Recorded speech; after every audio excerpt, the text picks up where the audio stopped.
Sesi kali ini kita akan membahas tentang nilai perbandingan trigonometri di berbagai kuadran. Pertama, ini kita lihat ini seperti sumbu di koordinat kartesius, ini sumbu X dan ini sumbu Y. Ini membagi 4 kuadran, di sini kuadran 1, ini kuadran 2, ini kuadran 3, dan ini kuadran 4. Jadi kita ingat kuadran 1 itu dari 0 derajat sampai 90 derajat. Kuadran 2 itu dari 90 derajat sampai 180 derajat, dan kuadran 3 itu dari 180 sampai 270, kuadran 4 itu dari 270 sampai 360. Kita melihat dulu yang di kuadran 1, itu kita punya kartesian juga di sini, kemudian ada lingkaran. Di sini kita akan menentukan ini misalnya salah satu titik pada lingkaran itu titik A, misalnya di sini ini titik A ada di kuadran 1, maka ini titik A itu membentuk sudut alfa derajat terhadap X positif. Berarti di sini ini kalau kita tarik titik di sini ini dari titik yang terletak pada lingkaran ini tegak lurus ke sumbu X, maka di sini siku-siku di ini siku di pertemuan antara garis tegak ini dengan sumbu X, maka kita dapat nilainya dari O ke proyeksi titik A ke sumbu X ini adalah sejauh X satuan, kemudian dari titik yang kita proyeksikan ini berarti sejauh Y satuan karena kemudian titik terhadap sumbu X. Kemudian miringnya, sisi miringnya adalah sebagai R-nya, radius dari lingkaran kita.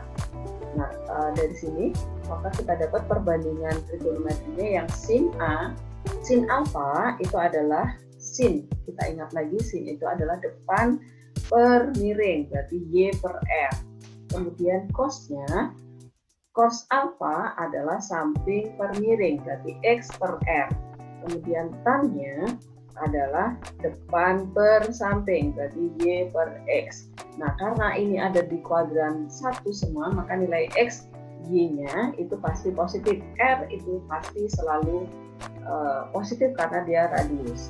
Maka di sini kita beri catatan bahwa semua harganya, semua perbandingan trigonometri di kuadran 1 itu pasti semua positif. Sekarang yang di kuadran 2. Jadi ini ada kartesiannya, kemudian lingkaran kita di sini, kemudian titik kita, titik A itu ada di kuadran 2 seperti ini, maka sudut alfanya itu sudah melewati 90 derajat ke sana. Nah, ini titik kita buat segitiganya supaya kita bisa dipakai nanti titik A itu berarti koordinatnya adalah min X, Y. Min X karena dari 0 ke kiri, ini berarti X-nya negatif, kemudian Y-nya positif karena di atasnya sumbu X. Maka di sini ini ukurannya adalah min X, kemudian ini dari proyeksi titik A ke sumbu X ini adalah sejauh Y positif, kemudian R selalu positif. Nah, kemudian perhatikan kalau di sini alfa, berarti ini alfa dikurangi 90, berarti ini sudut ini pasti bertolak belakang dengan sudut ini, maka ini pasti sudutnya sama. Nah, kemudian sudut yang akan kita pakai adalah sudut sisanya di sini. Jadi 180 dikurangi alfa. Nah, ini sudut ini yang akan kita cari, hitung trigonometrinya. Berarti sin alfa itu adalah Y per R, depan per miring. Kemudian cosnya adalah samping per miring, berarti min X per R. Kemudian tannya itu adalah nilai tannya adalah depan per samping, berarti Y per min X. Nah, ini dari perbandingan di sini kita peroleh bahwa hanya nilai sin saja yang positif, nilai cosnya negatif dan tannya negatif. Kenapa? Karena perbandingannya itu membutuhkan X, berarti X karena X-nya ke kiri, berarti X-nya negatif. Jadi di sini catatan kita adalah hanya nilai sin saja, perbandingan sin-nya saja yang hasilnya positif di kuadran 2. Kemudian di kuadran 3, koefisiennya seperti ini, kemudian lingkaran kita ini, titik A kita ada di kuadran ketiga.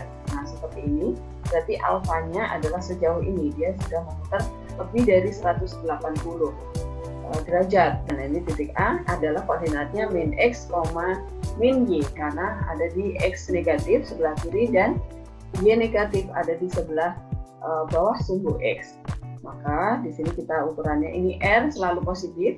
Nah ini perhatikan ini min X, ini min Y karena ke kiri dan ke bawah. Kemudian perbandingan trigonometrinya adalah sin alfa, kita peroleh sin alfa, sudut yang kita pakai ini, sin alfa adalah Y per R, min Y per R. Kemudian cosnya adalah min X per R.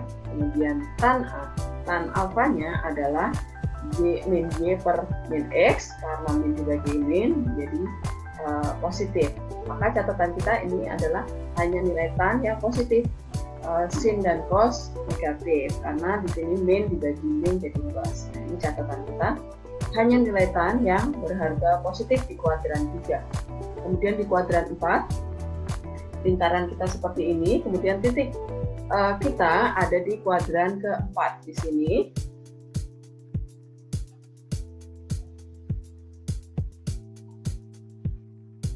Sudutnya itu sudah ke kuadran 4. Nah ini sudut alfanya sudah ke kuadran 4, maka segitiga kita jadi seperti ini.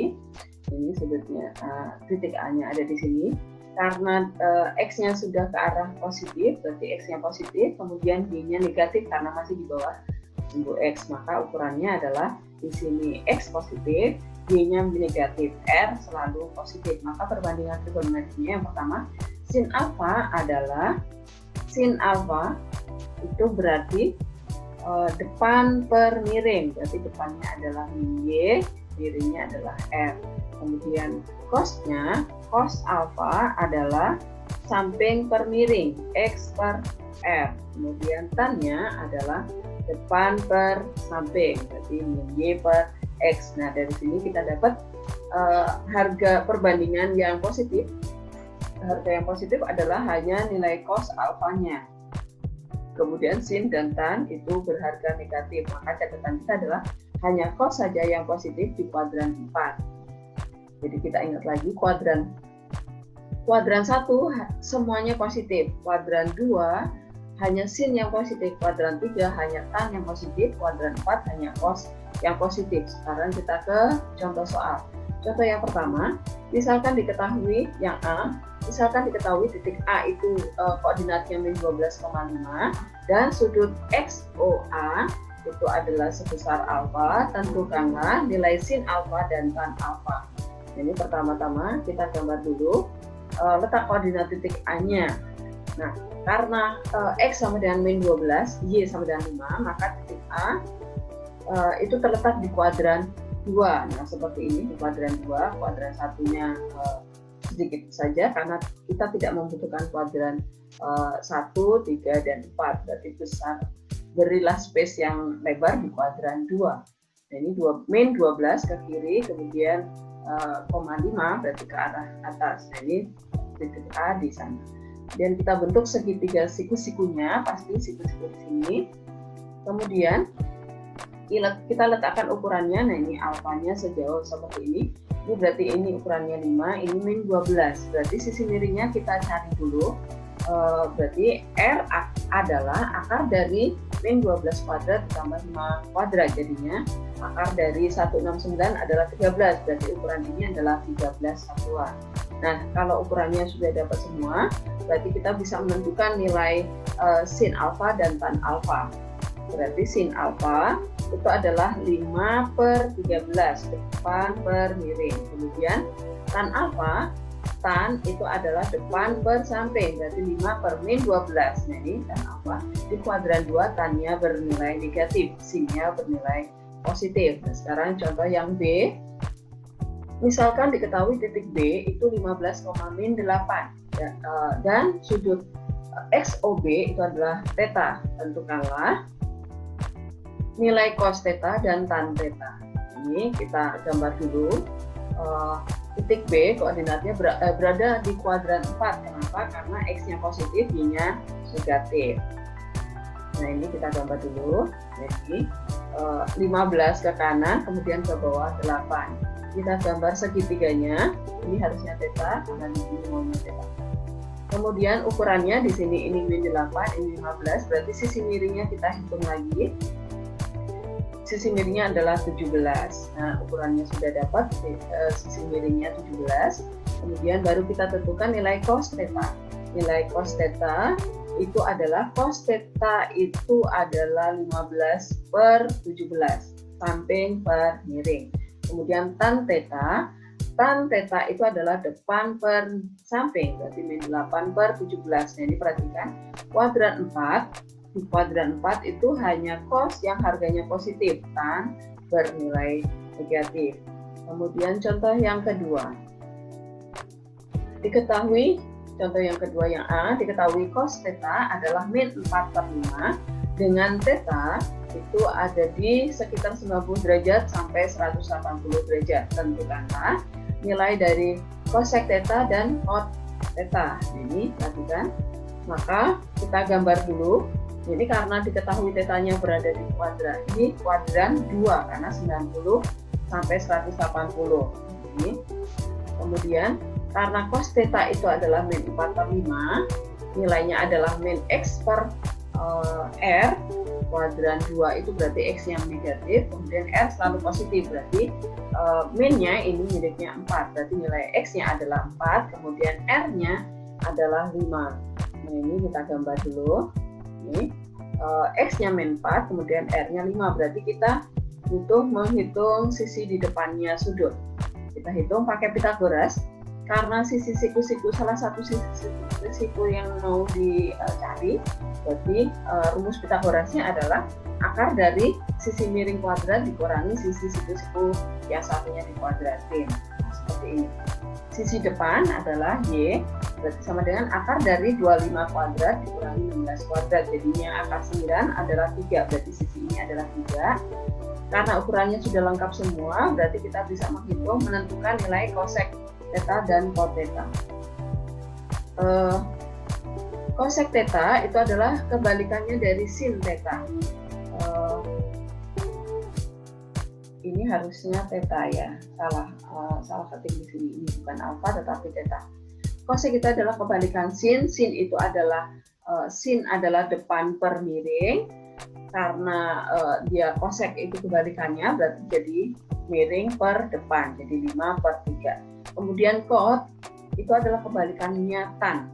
Tan itu adalah depan per samping, berarti cot itu adalah samping per depan, berarti min 4/3. Kemudian contoh yang kedua, yang B, diketahui tan beta adalah min 16/12 dengan beta, sudut beta ada di kuadran 270 sampai 360. Tentukanlah nilai sin beta dan cos beta.